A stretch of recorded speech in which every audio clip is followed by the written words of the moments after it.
Hallelujah, hallelujah. स्वर्गीय पिता प्रभु जी, हम आपको धन्यवाद देते हैं प्रभु। अभी तक आपने संभाला परमेश्वर। प्रभु आपके चरणों में जब हम एक-एक आए हैं प्रभु, आपसे विनती प्रार्थना करते हैं प्रभु, अपने वचन को आप हमें खोल कर दें प्रभु। समझने के लिए सहायता कर प्रभु, नम्रता से प्रभु हम आपके चरणों में आते हैं प्रभु। पिता, हम एक-एक को अपना वचन आप खोल कर दें। आए के सारी बातों को प्रभु हम आपके हाथ में सौंपते हैं। सारा आदर महिमा केवल हम आपको देते हैं। प्रार्थना प्रभु यीशु मसीह के नाम से हम मांगते हैं, आमीन। मैं परमेश्वर का धन्यवाद देता हूँ, प्रभु ने अभी तक हमें संभाला। परमेश्वर के वचन से जैसे हम लोग सीख रहे थे, हम भविष्यवाणियों को हम लोग देख रहे थे प्रभु के वचन से कि किस प्रकार अंतिम सप्ताह के बारे में भविष्यवाणी वचन में जब हम देखते हैं, ना सिर्फ यीशु मसीह से संबंधित भविष्यवाणियाँ हैं, बाइबल में बहुत सारी अलग अलग, आप देखेंगे अलग अलग देशों के बारे में भविष्यवाणियाँ हैं, अलग अलग शहरों के बारे में है। तो सारी भविष्यवाणियाँ पूरी होते हुए आई, एक एक भविष्यवाणी। लेकिन यहाँ पर जब हम लोग अंतिम सप्ताह के बारे में देख रहे हैं, तो हम अंतिम सप्ताह से संबंधित भविष्यवाणियों को भी हम लोग देख रहे हैं। नहीं तो अगर आप वचन में देखेंगे कितनी भविष्यवाणियाँ हैं। हम लोग सिर्फ अभी अंतिम सप्ताह के विषय में देख रहे हैं, लेकिन वचन में कितनी भविष्यवाणियाँ अलग अलग देशों के प्रति, अलग अलग साम्राज्यों के प्रति, और सारी भविष्यवाणियाँ इतिहास में किस प्रकार से पूरी होते हुए आई हैं। आप परमेश्वर के वचन में एक एक और इतिहास से मेल कर कर आप देख सकते हैं कितना सटीक है। परमेश्वर ने जो बोला बिल्कुल वैसा ही हुआ, बिल्कुल वैसा ही। अलग अलग देशों के बारे में, शहरों के बारे में, अलग अलग साम्राज्यों के बारे में, एक एक चीज़ों के बारे में जब हम परमेश्वर के वचन में देखते हैं, सारी भविष्यवाणियाँ बिल्कुल सटीक, सब कुछ पूरी होती है। इसलिए हम लोग जब यहाँ पर अंतिम सप्ताह के बारे में हमने अभी तक जो सीखा उसको हम देखते हुए हम लोग आगे बढ़ते हैं। सबसे पहले हमने देखा कि भविष्यवाणी में था कि वो अपने उसका अपना मित्र, अपना चेला उसको क्या देगा, उसको पकड़वाएगा, उसको धोखा देगा। फिर पकड़वाने में हमने दूसरा बात देखा, कितने 30 चांदी के सिक्कों में उसे बेच डालेगा, वो भी हम भविष्यवाणी में देखते हैं। ये सारी भविष्यवाणी हमने देखा यीशु मसीह के 1000 साल पहले, है ना, काफ़ी साल यीशु मसीह के जन्म के काफ़ी सालों पहले ये एक एक भविष्यवाणियाँ लिखी गई हैं। तीसरा बात, उसके अपने सारे चेले उसको छोड़ के चले जाएंगे। चौथा, उसके बारे में झूठी गवाही दी जाएगी। पांचवा, वो सारी ताड़नाओं को सहेगा। वचन में हमने जब देखा पिछली बार कि परमेश्वर का वचन में लिखा है, परमेश्वर स्वयं कहता है कि मैंने उनको अपना पीठ दिखाया ताकि वो मुझे कोड़े मारे, मैंने उनके सामने अपना गाल दिया ताकि वो मुझे नोचे, मैंने उनके सामने अपना चेहरा दिया ताकि वो मुझ पर थूके। कहने का मतलब परमेश्वर साफ साफ बोल रहा है, मेरे साथ ये लोग ये सब करें, है ना। ये सब आप सोचना, मैं बोलता हूँ अगर हम एक एक परमेश्वर कौन है, उसकी महानता को, उसके ऊंचे साम्राज्य को जब हम परमेश्वर के बारे में अध्ययन करते हैं कितना महान है, और तब देखते हैं वो कितना नीचे झुक गया हमारे लिए, कितना नीचे झुक गया, उसने हमारे लिए क्या क्या सहा। आपको मालूम है, जब हम उन सब बातों को जब हम मनन करते हैं, हमें भी हमारे अंदर भी वो इच्छा होना चाहिए, प्रभु हम भी तेरे लिए, हम सब प्रकार के दुखों को, सब प्रकार के अन्याय को प्रभु सहने के लिए हमें भी तू मदद कर। प्रभु ने जब मेरे लिए इतना तक किया, अगर मैं कुछ प्रभु के लिए सह नहीं सकता तो शायद मैं प्रभु के पीछे नहीं चल रहा, है ना। शायद मैं यीशु के पीछे नहीं चल रहा, शायद मैंने खुद को अपने जीवन का क्या बना रखा है, मैंने परमेश्वर बना रखा है। मैं अपने जीवन का खुद परमेश्वर बन गया। इसलिए जो बात मुझे सही लगती है मैं उन्हें फॉलो करता हूँ, जो मुझे सही नहीं लगती मैं उन्हें फॉलो नहीं कर रहा। लेकिन जब हम प्रभु यीशु परमेश्वर के बारे में देखते हैं, मैं आपको बोलता हूँ केवल पवित्र आत्मा, मेरे अपने प्रयास से नहीं होगा, किसी के भी बताने से नहीं होगा, केवल पवित्र आत्मा ही इस बात को समझा सकता है। जब परमेश्वर खुद अपना गाल आगे कर रहा कि मेरे को नोचे, मेरे मुंह पर थूका जाए। हाँ, क्यों? परमेश्वर खुद इतना दीन मेरे लिए हो रहा है ना। आपको मालूम है कई बार हम थोड़ा सा भी बात को कई बार सह नहीं पाते, थोड़ा सा भी चीज को हम सह नहीं पाते। परमेश्वर ने मेरे लिए कितना सहा। अगर उस बात को हम लोग जब देखते हैं, और वचन में हमने देखा कि जब उस पर झूठे आरोप लगाए जा रहे थे, हाँ, वो चुप रहा। हम लोग क्या है, किसी ने मुझे मारा, मैंने भी मारना है, बात बराबर करनी है। हाँ, किसी ने मुझे कुछ बोला, मैंने भी उसको सुनाना है। तो फिर लगता नहीं है आप यीशु के पीछे ही चल रहे हैं, है ना। बहुत बार ऐसा होता है, फिर लगता नहीं है। ऐसों के बारे में पौलुस क्या बोलता है, इनके चाल चलन से लगता है ये मसीह के क्रूस के बैरी हैं। इसलिए हम एक एक देखें मेरा चाल चलन किस बात की ओर इशारा कर रहा। फिर आगे हमने देखा कि उसने कोड़े खाए, है ना। भविष्यवाणी में लिखा था उसको कोड़े पड़ने चाहिए। फिर हमने देखा उसके हाथ और पैरों में कीलें छेदी गई। हाँ, यानी आपको मालूम है भविष्यवाणी में जब लिखा, पुराने नियम में यहूदियों की परंपरा ही नहीं है ऐसी सजा देने की, लेकिन दाऊद जब देख रहा है आत्मा में, तो देख रहा है मसीह के हाथ और पैरों में कीलें छेदी गई हैं, क्रूस पर लटकाया गया है। कहने का मतलब क्या है, रोमी साम्राज्य के आने से पहले ही दाऊद ने बोला मसीह जब आएगा उसके साथ ऐसा किया जाएगा। फिर चोरों के संग उसको क्रूस पर लटकाया जाएगा, और फिर यीशु खुद उनके लिए प्रार्थना करेगा, अपराधियों के लिए प्रार्थना करेगा, हे पिता इन्हें क्षमा कर। फिर उसको देखकर सब उसे ठट्टों में उड़ाएंगे और वो चुपचाप सहता रहेगा। मैं आपको बोलता हूं, फरीसी लोग जो व्यवस्था लेकर चल रहे थे, व्यवस्था लेके जो चल रहे थे, उनके सामने ये सारी भविष्यवाणियां थी, लेकिन फिर भी वो मसीह को पहचान नहीं पाए या उसको स्वीकार नहीं कर पाए। आपको मालूम है, इससे हम एक एक को चेतावनी मिलती है। वचन बोलता है जो अपने आप को समझदार समझता है वो मूर्ख बने कि समझदार हो जाए। मैं दोबारा से बोलता हूं, इसलिए परमेश्वर का दास पौलुस या परमेश्वर का आत्मा स्वयं बोलता है, जो कोई अपने आप को समझदार समझता है वो मूर्ख बने ताकि वास्तव में समझदार बन जाए। हम अपने दिमाग से अपने आप को अगर पहले ही अक्लमंद समझते हैं तो हम कभी उम्मीद ना करें परमेश्वर हमें कुछ खोल कर देगा।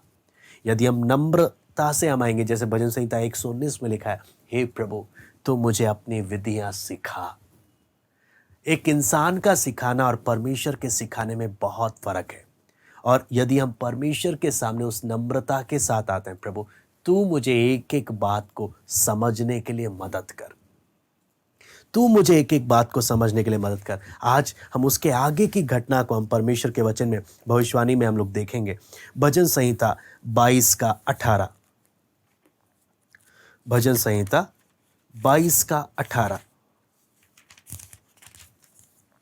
यहां पे लिखा है, वे मेरे वस्त्र आपस में बांटते हैं और मेरे पहरावे पर चिट्ठी डालते हैं।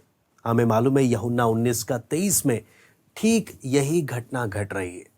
यीशु मसीह को आप सोचना, 2000 दाऊद के जाने के बाद कई हजार साल के बाद जाकर प्रभु यीशु मसीह जब आ रहे हैं, तो वहाँ पर जब हम वचन में देखते हैं उसको जब क्रूस पर चढ़ाया गया, उसके कपड़े उतार कर उस पर चिट्ठी डाली जा रही है। साफ साफ एक एक भविष्यवाणी बिल्कुल सटीकता से। इसमें अगर आप इतनी भविष्यवाणी को देखोगे तो आप बोल सकते हो तुक्का लगने का तो कोई चांस ही नहीं है।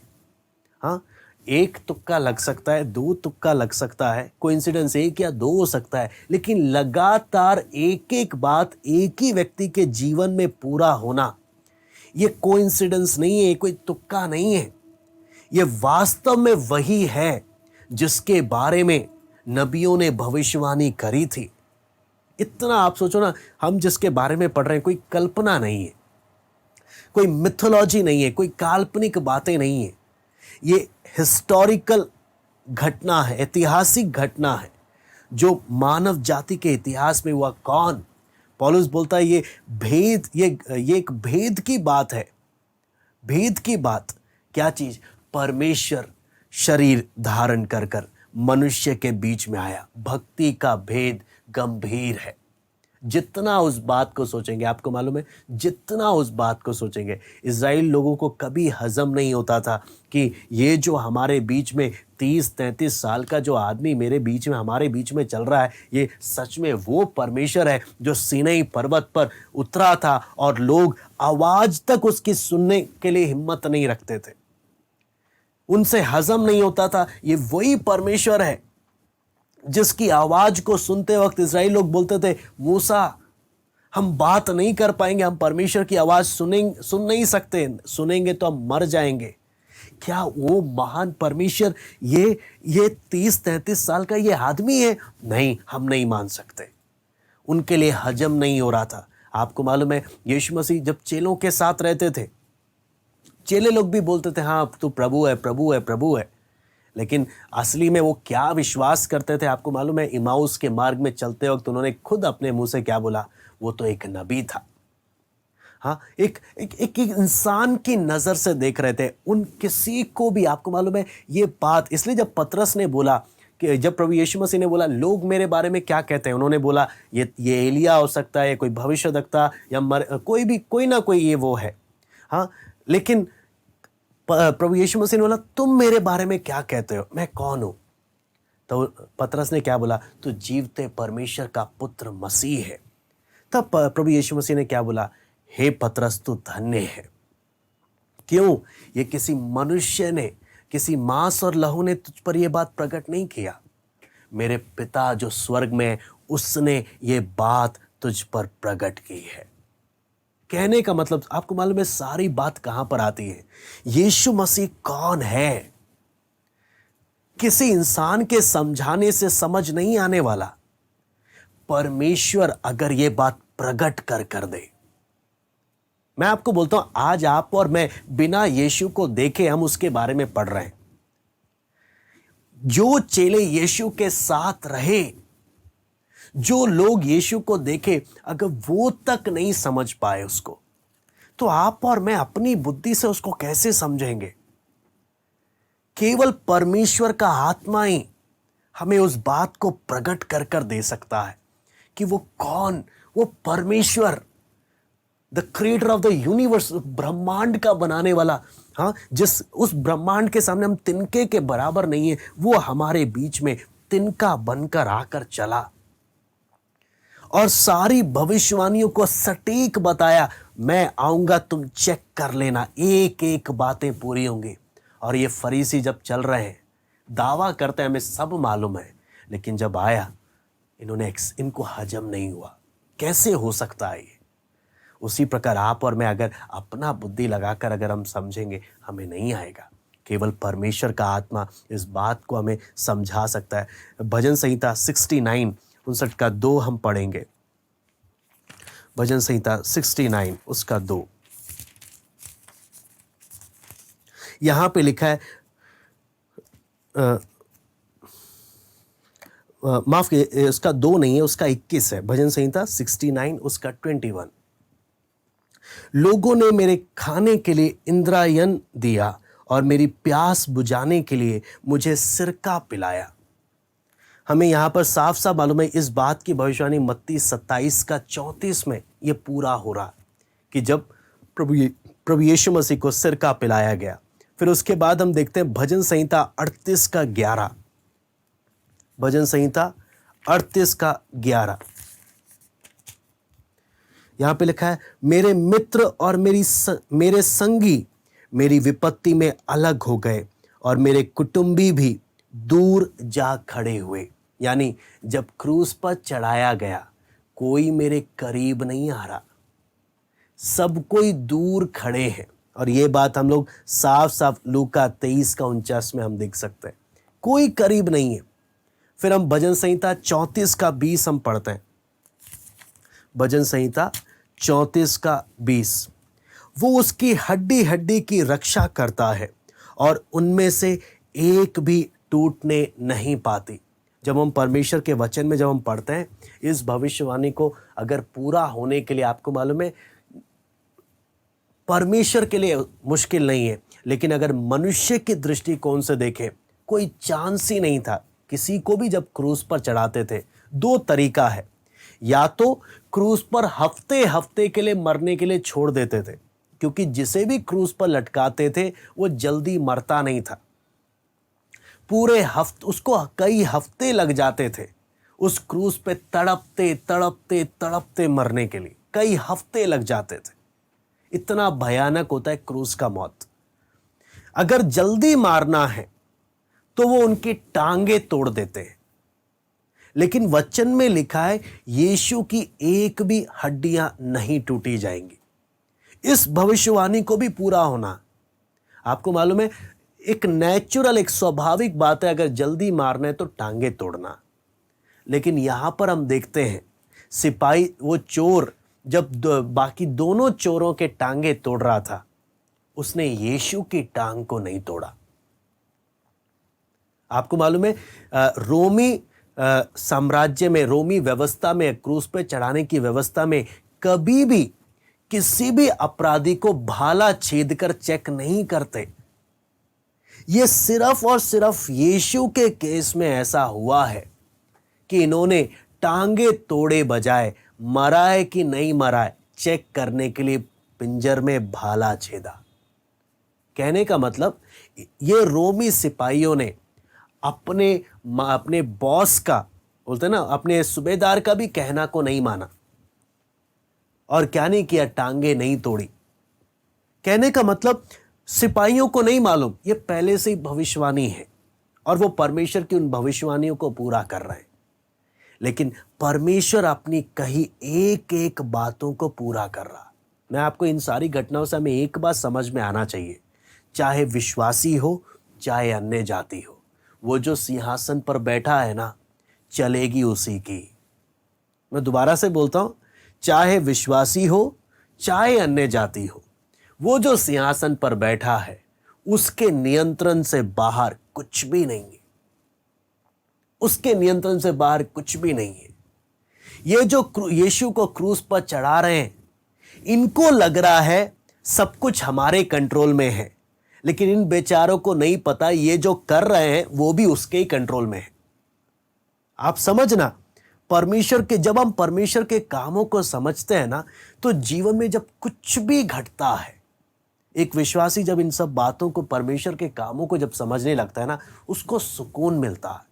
क्या चीज? वो जो उधर बैठा है ना, वो मेरा बाप है। शैतान, तू मेरा कुछ नहीं बिगाड़ सकता। सिंहासन पर मेरा बाप है। तुझे लगेगा तू अपनी आजादी से कुछ भी कर सकता है, लेकिन हकीकत तो वही है, वो जो उधर बैठा है ना, वो करता अपनी मर्जी है। तू कुछ नहीं बिगाड़ सकता, तू कुछ नहीं बिगाड़ सकता। जब लोग मेरे जीवन में कुछ भी करते हैं, मैं क्या चीज देखता हूं, मैं किस नजरिए से देखता हूं, वो जो उधर बैठा है उसने मेरे जीवन में ये होने दिया है, उसने मेरे जीवन में होने दिया है। इसलिए मैं उन बातों को पहचानते हुए परमेश्वर के करीब आने के लिए मैं मेहनत करता हूं। और आगे जब हम देखते हैं, आपको मालूम है, यहां पर इसके साथ साथ जकरिया 12:10 भी हम पढ़ेंगे। जकरिया 12:10।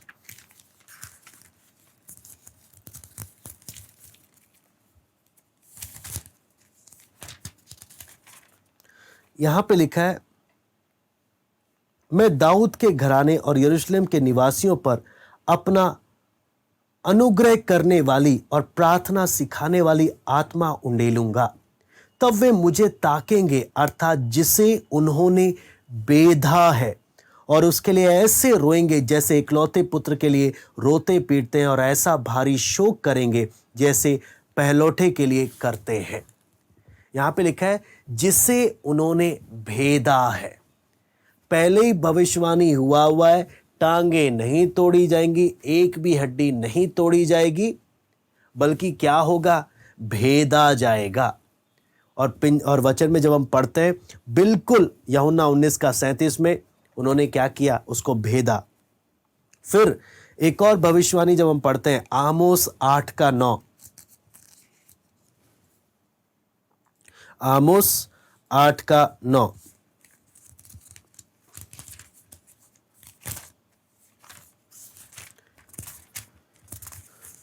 यहां पे लिखा है, परमेश्वर यहोवा की यह वाणी है, उस समय मैं सूर्य को दोपहर के समय अस्त करूंगा और इस देश को दिन दोपहरी अंधियारा कर दूंगा। यानी वचन में पहले से भविष्यवाणी क्या लिखा था कि उस समय में जब वो क्रूस पर चढ़ाया जाएगा, अंधेरा छा जाएगा। कौन से समय में? शाम के समय में नहीं, दोपहर के समय में अंधेरा छा जाएगा। और ठीक ऐसा ही हम मरकुस 15:33 में हम पढ़ते हैं, ठीक वो भविष्यवाणी पूरा हो रहा। और उसके साथ आगे जब हम परमेश्वर के वचन में पढ़ते हैं, भजन संहिता 2:1 और 2, भजन संहिता 2:1 और 2, यहां पे लिखा है, जाति जाति के लोग क्यों हुल्लड़ मचाते हैं और देश देश के लोग व्यर्थ बातें क्यों सोच रहे हैं। यहोवा और उसके अभिषिक्त के विरुद्ध पृथ्वी के राजा मिलकर हाकिम आपस में सम्मति करके कहते हैं। अब इसी बात को समझने के लिए प्रेरितों के काम 4:26-27 भी हम पढ़ लेंगे।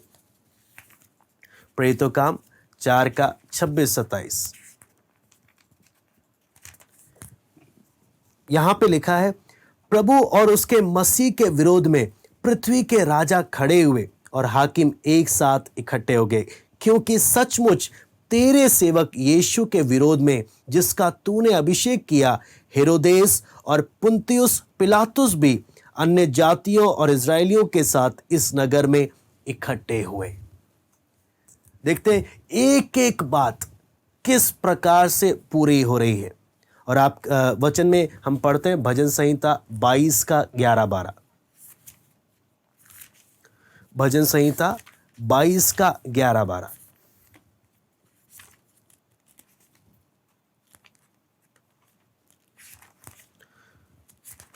यहां पे लिखा है, मुझसे दूर ना हो क्योंकि संकट निकट है और कोई सहायक नहीं। बहुत से सांडों ने मुझे घेर लिया है, बाशान के बलवंत सांड मेरे चारों ओर मुझे घेरे हुए है। ये बात हम जब देखते हैं किस प्रकार पूरी हो रही है, मत्ती 27:36 में हम जब देखते हैं सब लोग यीशु को घेरे हुए उसको क्या कर रहे थे, उसको देख रहे थे। मत्ती 27:36 में भविष्यवाणी पूरा हो रहा है। और यहाँ पर हम उसके बाद यशाया 53:5 और 6 में हम देखते हैं तो हमें मालूम चलता है उसके कोड़े खाने से हम चंगे हुए। और ये भविष्यवाणी कब हो रहा है? पहला पत्रस 2:24 और मत्ती 27:26 में भी। फिर हम देखते हैं कि चुपचाप, अगला बात हम देखते हैं, चुपचाप दुख सह रहा। वो भविष्यवाणी यशाया 53:7 में हम देखते हैं, उसने अपना मुंह नहीं खोला। और वही बात हम मत्ती 26:63 में हम देखते हैं, 27:14। फिर उसके साथ अगला भविष्यवाणी हम देखते हैं मीका 5:1 में, मीका 5:1,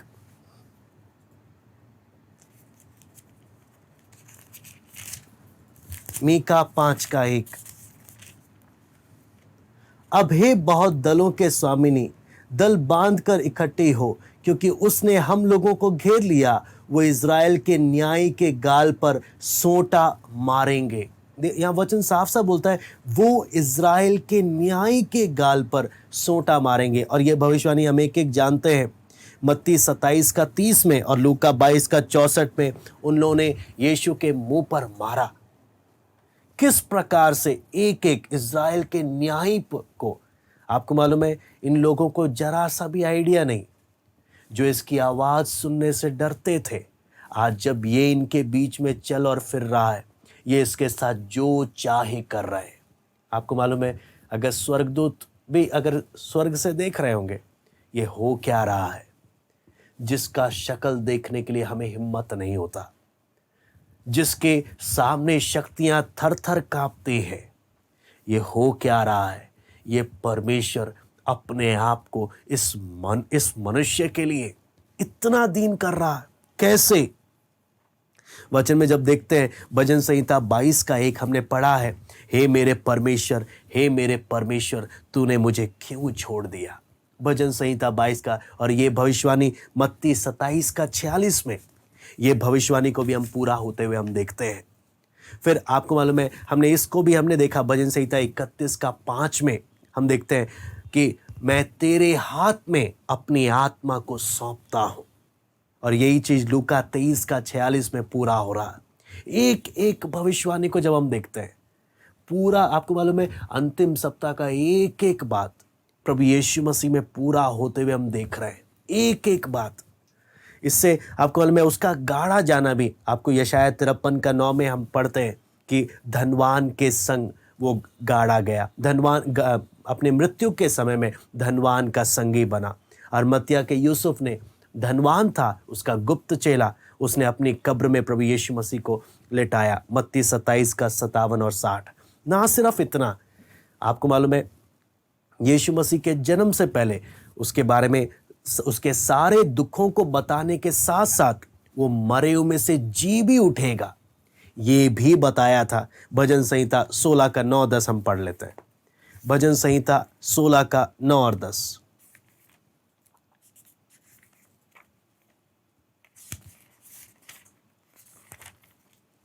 यहां पे लिखा है, इस कारण मेरा हृदय आनंदित और मेरी आत्मा मगन हुई, मेरा शरीर भी चैन से रहेगा, क्योंकि तू मेरे प्राण को अधोलोक में ना छोड़ेगा, ना अपने पवित्र भक्त को सड़ने देगा। दाऊद मर गया, उसका शरीर सड़ गया, लेकिन यीशु मसीह के बारे में देखते हैं, पहले ही भविष्यवाणी है, इसका शरीर परमेश्वर सड़ने नहीं देगा, ये जी उठेगा, ये जी उठेगा। इसलिए मत्ती 28 का 6 में जब हम पढ़ते हैं, स्वर्गदूत साफ साफ बोलते हैं वो यहाँ नहीं है, वो जी उठा है। जब हम परमेश्वर के वचन की एक एक भविष्यवाणी को आप देखते हैं, एक एक भविष्यवाणी को, तो हमने अंतिम सप्ताह की सारी भविष्यवाणियों को हमने देखा। हमें क्या चीज मालूम चलता है, इतना सटीक है परमेश्वर अपनी बातों के विषय में। ये सब बातें आप समझना, ये सब बातें एक दिन पहले नहीं लिखी गई कि हाँ तुम अगले दिन देख लेना। ये सब बातें एक दिन पहले नहीं लिखी गई, हजारों साल पहले लिखी हुई हैं। उस समय के लोगों ने इन बातों को पूरा होते हुए देखा नहीं, उस समय के लोगों ने इन बातों को पूरा होते हुए देखा नहीं। लेकिन हो सकता है उस समय के लोग बोले अरे ये सब नहीं होगा, कुछ नहीं होगा। लेकिन परमेश्वर के नबी लोग जब भविष्यवाणी कर रहे थे, परमेश्वर जो बोलता है उसे पूरा करता है, लेकिन परमेश्वर हमारे समय पर उसे पूरा नहीं, परमेश्वर अपने समय में उसे पूरा करता है। परमेश्वर जो बोलता है पक्का पूरा होता है, लेकिन हमारे समय के अनुसार नहीं, अपने समय। आपको मालूम है जिन नबियों ने यीशु मसीह के बारे में एक एक भविष्यवाणी की, उनमें से किसी ने यीशु को वास्तविक रूप में ऐसे होते हुए देखा नहीं। वो उन्होंने भविष्यवाणी करी, उन्होंने लिखा, मरकर चले गए। लेकिन उन्होंने क्या किया, जो बोला उसे लिख कर गए, ताकि जब वो घटना घटे परमेश्वर के लोग भविष्यवाणियों को पहचान कर समझ ले परमेश्वर झूठ नहीं बोलता। हमें लिख कर क्यों दिया, ताकि हम समझें परमेश्वर झूठ नहीं बोलता। वो जो बोलता है पक्का होकर रहता, पक्का होकर रहता है। इसलिए हम एक बार वचन में हम पढ़ेंगे, पहला पतरस 1 का 10 और 11। पहला पतरस 1 का 10 और 11। इसी उद्धार के विषय में उन भविष्यद्वक्ताओं ने बहुत खोजबीन और जांच पड़ताल की, जिन्होंने उस अनुग्रह के विषय में जो तुम पर होने को था भविष्यवाणी की थी। उन्होंने इस बात की खोज की कि मसीह का आत्मा जो उनमें था पहले ही से मसीह के दुखों की और उसके बाद होने वाली महिमा की गवाही देता था, वो कौन से और कैसे समय की ओर संकेत करता था। यहां पर साफ साफ लिखा है, इसको समझने के लिए दूसरा पतरस 1 का 21 भी हम पढ़ लें।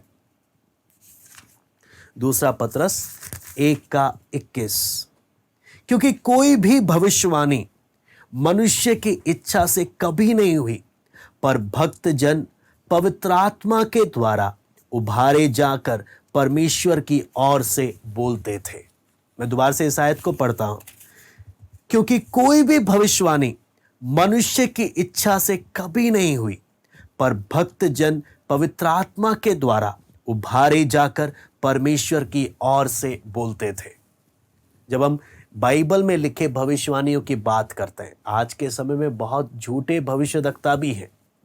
हाँ, गलत झूठे भविष्यद्वक्ता है। आज के समय की बात नहीं, यहाँ पर जब परमेश्वर का दास पतरस जब बोल रहा है, परमेश्वर का आत्मा लिख रहा है, कोई भी भविष्यवाणी जो बाइबल में लिखी गई है, मनुष्य ने अपनी इच्छा से नहीं कही, अपनी इच्छा से नहीं कही, बल्कि परमेश्वर के आत्मा की उभारे जाने पर एक एक बातों को लिखा।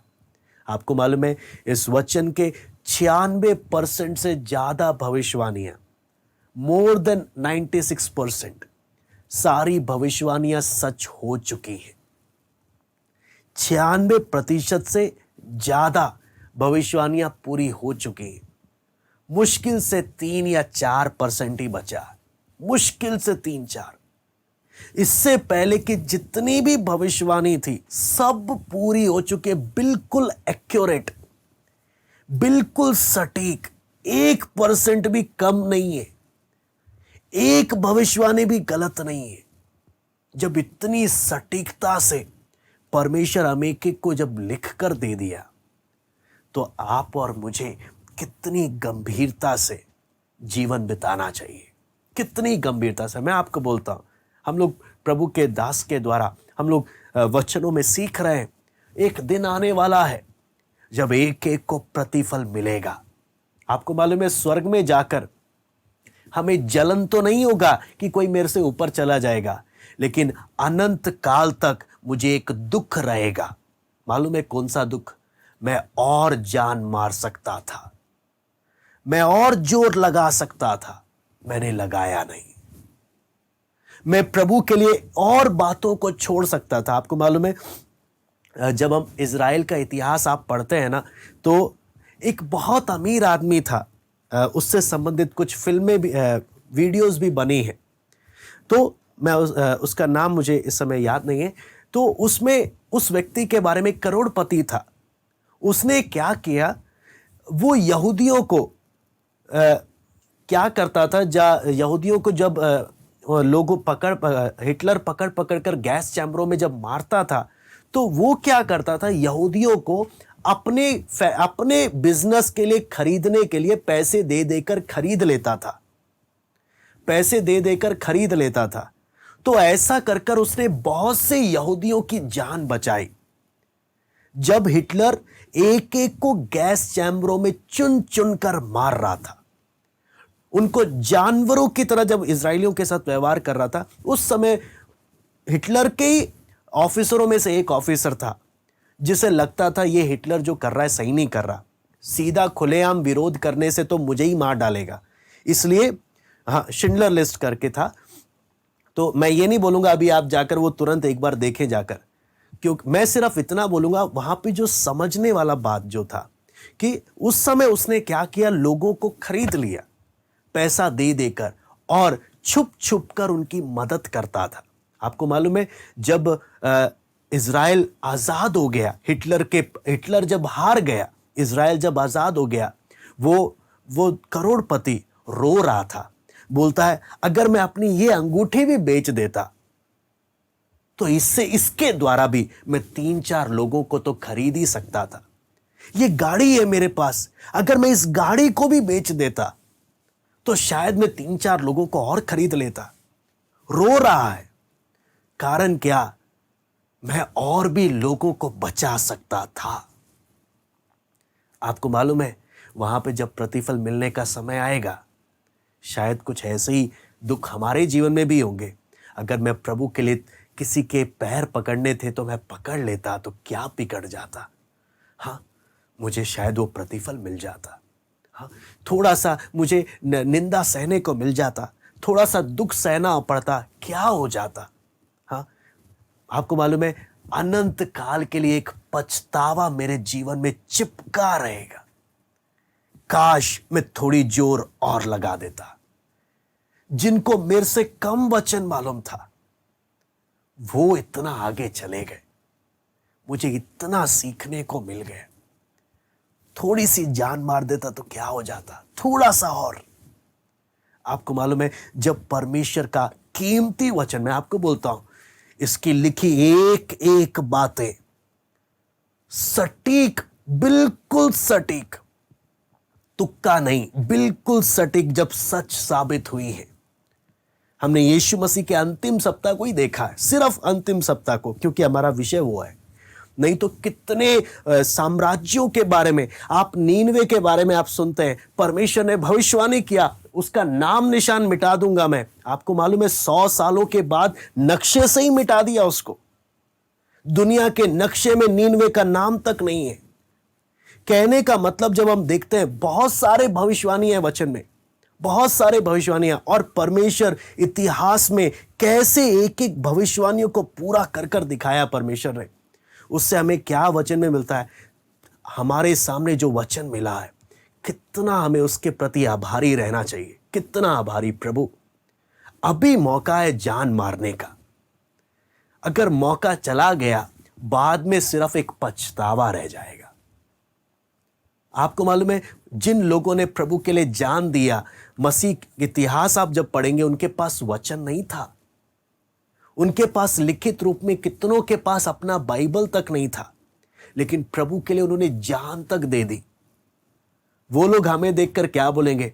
हाँ, हम वो भी गवाहों के बादल में है। हमें देखकर क्या बोलेंगे? तुम्हारे पास तो वचन है, तुम तो मेरे से भी कई गुना ज्यादा, कितनी तेजी से प्रभु के लिए जी सकते हो, कितना कुछ कर सकते हो। हाँ, हमारे पास तो क्या नहीं था? हमारे पास तो वचन नहीं था। हमें थोड़ा बहुत जो मालूम चला, हमने उसके लिए, हम उस पर अडिग बने रहे। तुम्हारे पास जब वचन आ गया, तुम तो जोर लगा लेते। और वहां पर ऐसा ना हो प्रतिफल के समय में अनंत काल की शर्मिंदगी का मुझे सामना करना पड़े।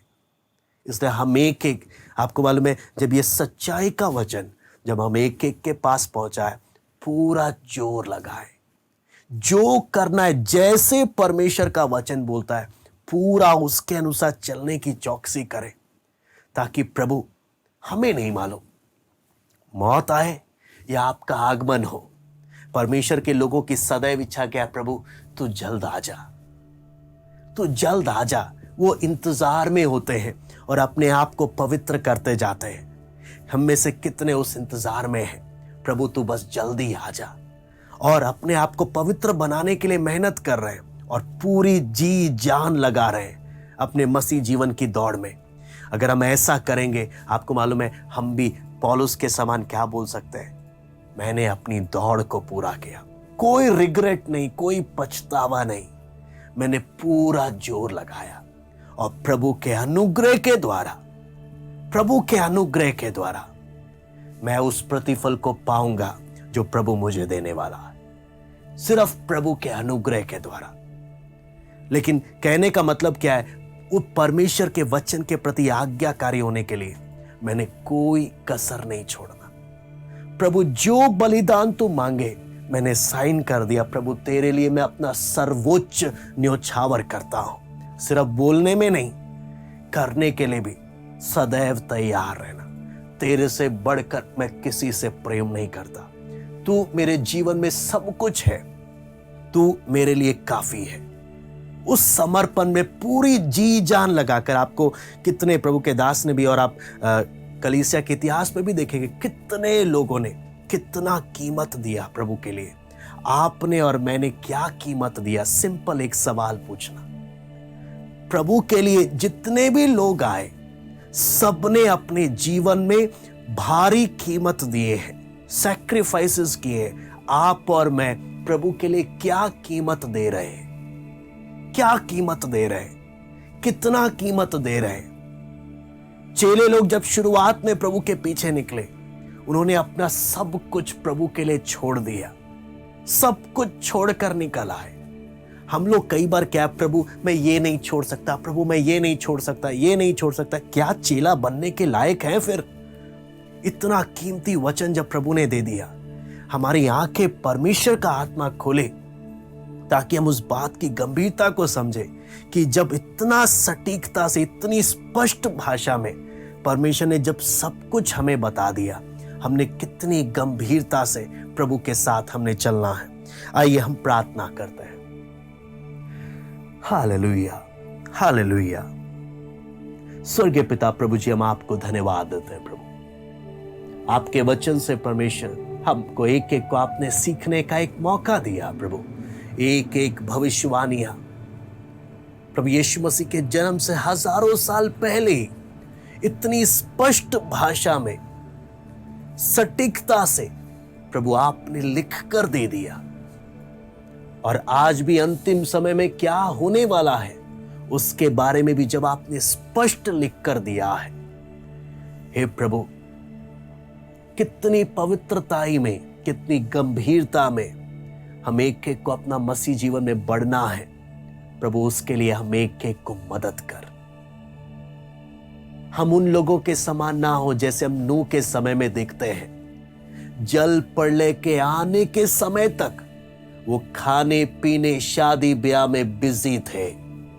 हे प्रभु, हम एक एक जब आपका आगमन निकट है, दुनिया जब एक बहुत ही बुरी परिस्थिति से जब जा रही है प्रभु, हम उन मूर्ख लोगों में की श्रेणी में ना आए जो इतना सब कुछ देख कर भी, इतना सब कुछ सीख कर भी प्रभु दुनिया के रीति रिवाजों में, मौज मस्ती में प्रभु प्रभु खाने पीने शादी ब्याह में अपने आप को उलझाए रखे।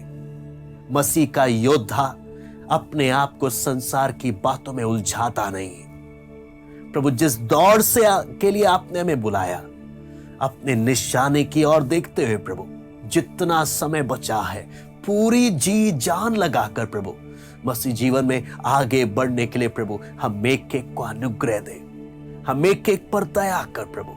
धन्यवाद देते हैं प्रभु आज की संगति के लिए, सारा आदर महिमा केवल हम आपको देते हैं। प्रार्थना प्रभु यीशु मसीह के नाम से मांगते हैं, आमीन। सबको जय मसीह की। प्रभु आप सबको आशीष दे।